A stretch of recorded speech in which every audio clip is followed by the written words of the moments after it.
Alright, the recording seems to be working. Hello everyone. I'm Suyash. So, who I am Suyash Nepal. My surname is Nepal. I come from Nepal. I live in the capital of Nepal. Nepal is a very small country in the east. It's in Asia, is sandwiched between India and China. It's a beautiful country, nature-wise, but the government is a bit, fucked. I wouldn't. I'm not scared to say that because that's the truth, right? Um, I love coding. I love programming. I love building digital things, and I like doing, tinkering around a lot with computers. As of now, I'm using uh, Linux Mint, right? The latest version 22. I'm using i3 window manager, right? And I've got, this is my full specifications, right? So what we'll be doing in this video, right? So we'll be talking about PPM image specification, right? So what exactly is PPM image, right? So, there's a nice little thing. The link will be in the description, right?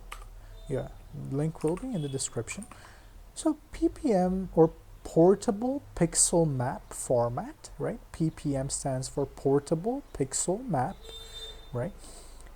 It's a part of NetPBM, right? So NetPBM, for those of you who don't know, is basically, it consists, it's like a collection of graphics program and programming libraries, right? And there are over 330 separate programs, most of which have PBM, PGM, or whatever. So you can, read all of this in this particular link, right? So it's like a child of this particular URL, right? PPM is a very simple image format, right? So if I'm to, let me go into CD into pictures, right? So there are some PNG, JPGs, right? So if I try to go into Handseed or JPEG, you can see that it's completely gibberish, right? The text representation of JPEG, right? So you can see a few magic keywords here and there, like JFIF. You can see other things like ICC profile, but it's not very clear what this thing represents, right? Like how to write this, right?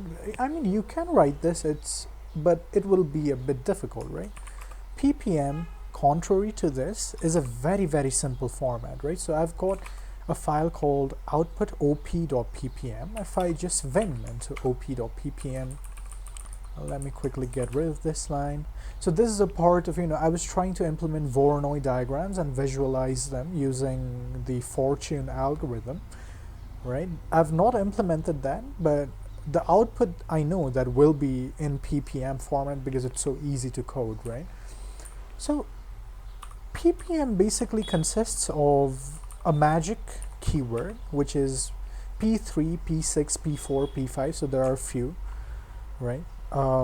You can see this specification for the entire description, right?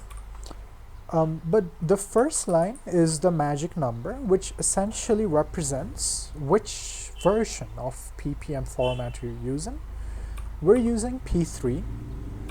The second line consists of white space separated width and height values, right? So this 4 and this 4 represent, the first 4 represents the width in pixels of the entire image. The second 4 represents the height of the image, right? And 16 is the maximum color value that each part of the pixel can potentially hold, right? So in like common programming, RGB paradigms, you've got RGB, right? And the max value is between 255, 255, right? So this is the maximum value. But if we are to define, 16 as the max value will be between 16, 16, 16.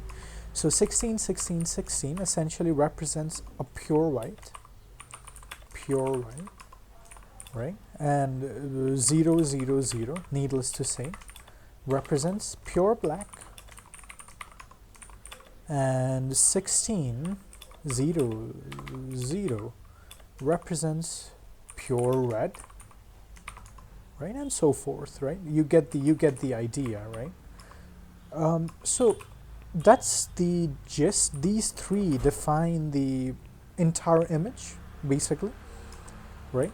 And after that, we're just basically filling in the pixel data, right? So these three values represent the first pixel, right? The top left pixel and its color value, right? So 1600 means that it's a pure red pixel.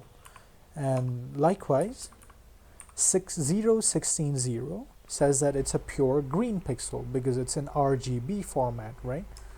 So that's how it works. And so there are 16 pixels in total in this, right? And because it's a 4x4 image, so there are 16 pixels in total. If we are to view this, right, if I'm to use XViewer, op.ppm, yeah, voila, we've got a nice little PPM image with the required specs, right? So this is how it works. So yeah, let me quickly, just for the sake of showing CD code Voronoi vim op.ppm,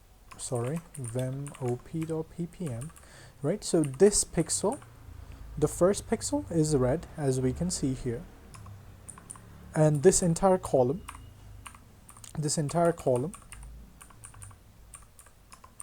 let me quickly do. Yeah, this entire column is basically a column of red pixels. The second column is a column of green pixels, and this basically repeats, right? So if I'm to just to demonstrate that max value, changing this max color value basically changes. So if I'm to do 32, right, you notice how it changes, right? So I'll go back, I'll again do this, and you can see that the intensity has blurred because the maximum color value has changed to 32, right, from 16. If I'm to do, change this further to, let's say, 64, it'll be darker, right? Yeah, as you can see, it grows darker. I can essentially use 255 as well to, map it. As a matter of fact, I think I'll do that, right?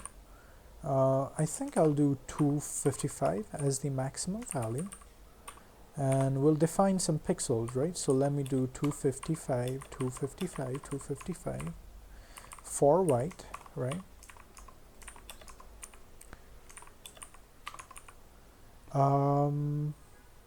Yeah, it's still a 4x4 image. Let me quickly, add a few spaces just for the sake of clarity.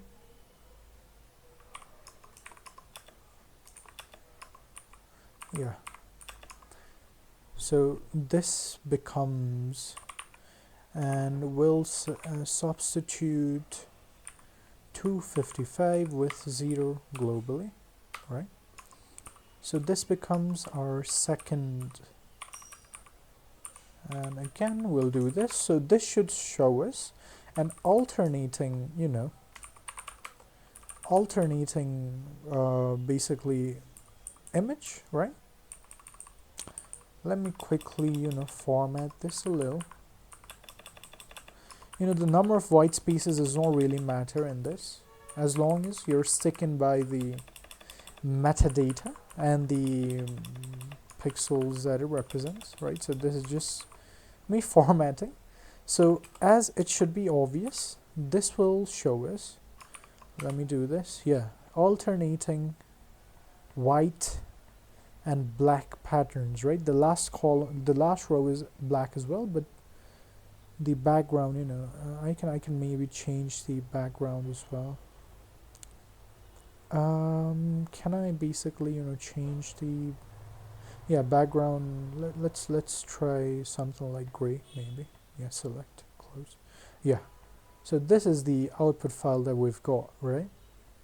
Very, very simple, very, very easy to use format. So, if you're coding something image related and you don't want to work with all those complicated humdrum patterns like, PNG or JPEG or anything of that sort, you can essentially use PPM because it's so freaking simple, right? You just have to code RGB values, you hard code, or you can programmatically generate those as well. You have to write the first 3 lines as metadata, and everything else works out just as fine. So that's it for this video. I hope it was clear to you how PPM works, right? Yeah, so that's basically it, right? Thank you for watching.